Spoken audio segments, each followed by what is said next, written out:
Sylvester and the Magic Pebble by William Steig.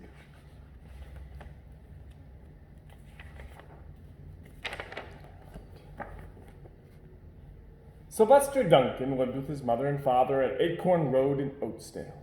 One of his hobbies was collecting pebbles of unusual shape and color. On a rainy Sunday during vacation, he found a quite extraordinary one. It was flaming red, shiny, and perfectly round, like a marble. As he was studying this remarkable pebble, he began to shiver, probably from excitement, and the rain felt cold on his back. "I wish it would stop raining," he said. To his great surprise, the rain stopped.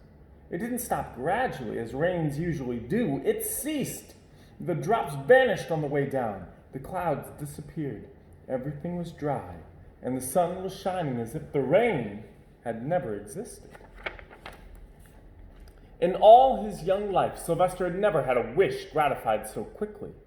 It struck him that magic must be at work, and he guessed that the magic must be in the remarkable-looking red pebble, where indeed it was. To make a test, he put the pebble on the ground and said, "I wish it would rain again." Nothing happened. But when he said the same thing, holding the pebble in his hoof, the sky turned black. There was lightning and a clap of thunder, and the rain came shooting down. "What a lucky day this is," thought Sylvester. "From now on, I can have anything I want. My father and mother can have anything they want. My relatives, my friends, and anybody at all can have everything anybody wants." He wished the sunshine back in the sky, and he wished a wart on his left fetlock would disappear, and it did. And he started home, eager to amaze his father and mother with his magic pebble. He could hardly wait to see their faces. Maybe they wouldn't even believe him at first. As he was coming and crossing Strawberry Hill, thinking of some of the many, many things he could wish for, he was startled to see a mean, hungry lion looking right at him from behind some tall grass. He was frightened. If he hadn't been so frightened, he could have made the lion disappear, or he could have wished himself safe at home with his father and mother. He could have wished the lion would turn into a butterfly or a daisy or a gnat. He could have wished many things, but he panicked and couldn't think carefully. "I wish I were a rock," he said, and he became a rock. The lion came bounding over, sniffed the rock 100 times, walked around and around it, and went away confused, perplexed, puzzled, and bewildered. "Well, I saw that little donkey as clear as day. Maybe I'm going crazy," he muttered. And there was Sylvester, a rock on Strawberry Hill, with the magic pebble lying right beside him on the ground, and he was unable to pick it up. "Oh, how I wish I were myself again," he thought. But nothing happened. He had to be touching the pebble to make the magic work, but there was nothing he could do about it. His thoughts began to race like mad. He was scared and worried, being helpless. He felt hopeless. He imagined all the possibilities, and eventually he realized that his only chance of becoming himself again was for someone to find the red pebble and to wish that the rock next to it would be a donkey. Someone would surely find the red pebble. It was so bright and shiny. But what on earth would make them wish that a rock were a donkey? The chance was in 1,000,000,000 at best. Sylvester fell asleep. What else could he do? Night came with many stars. Meanwhile, back at home, Mr. and Mrs. Duncan paced the floor, frantic with worry. Sylvester had never come home later than dinner time. Where could he be? They stayed up all night wondering what had happened, expecting that Sylvester would surely turn up by morning. But he didn't, of course. Miss Duncan cried a lot, and Mr. Duncan did his best to soothe her. Both longed to have their dear son with them. "I will never scold Sylvester again as long as I live," said Mrs. Duncan, "no matter what he does." At dawn, they went about inquiring of all the neighbors. They talked to all the other children, the puppies, the kittens, the colts, the piglets. No one had seen Sylvester since the day before yesterday. They went to the police. The police could not find their child. All the dogs in Oatsdale went searching for him.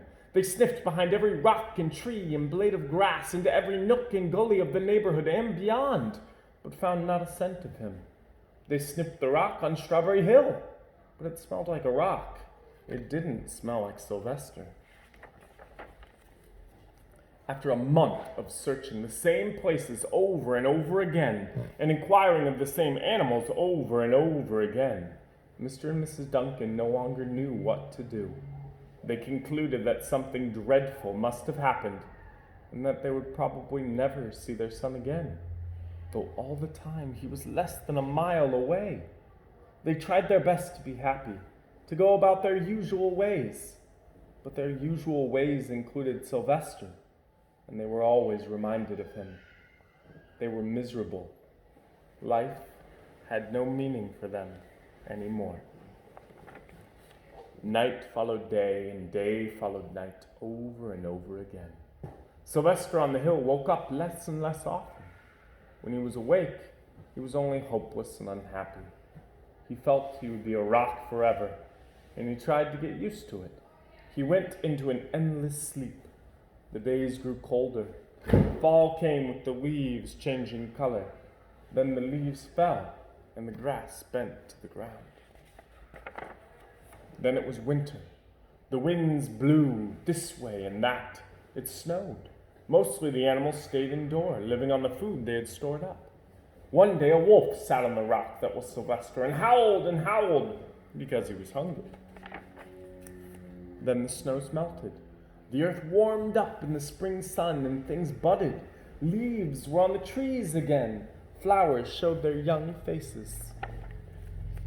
One day in May, Mr. Duncan insisted that his wife go with him on a picnic. "Let's cheer up," he said. "Let's try to live again and be happy, even though Sylvester, our angel, is no longer with us." And they went to Strawberry Hill. Mrs. Duncan sat down on the rock. The warmth of his own mother sitting on him woke Sylvester up from his deep winter sleep. How he wanted to shout, "Mother, Father, it's me, Sylvester, I'm right here!" But he couldn't talk. He had no voice. He was stone dumb. Mr. Duncan walked aimlessly about, while Mrs. Duncan set out the picnic food on the rock: alfalfa sandwiches, pickled oats, sassafras salad, Timothy compote. Suddenly Mr. Duncan saw the red pebble. "What a fantastic pebble!" he exclaimed. "Sylvester would have loved it for his collection." He put the pebble on the rock. They sat down to eat. Sylvester was now as wide awake as a donkey that was a rock could possibly be. Mrs. Duncan felt some mysterious excitement. "You know, Father," she said suddenly, "I have the strangest feeling that our dear Sylvester is still alive, and not far away."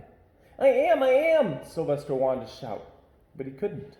If only he had realized that resting on his back, that pebble was the magic pebble. "Oh, how I wish he were here with us on this lovely May day," said Mrs. Duncan. Mr. Duncan looked sadly at the ground. "Don't you wish it too, Father?" He looked at her as if to say, "How can you ask me such a question?" Mr. and Mrs. Duncan looked at each other with great sorrow.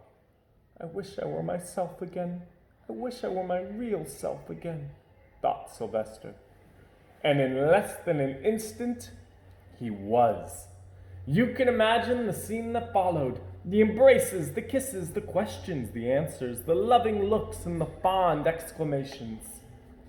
When they had eventually calmed down a bit and had gotten home, Mr. Duncan put the magic pebble in an iron safe. Someday they might want to use it, but really for now, what more could they wish for? They all had all that they had wanted. The end.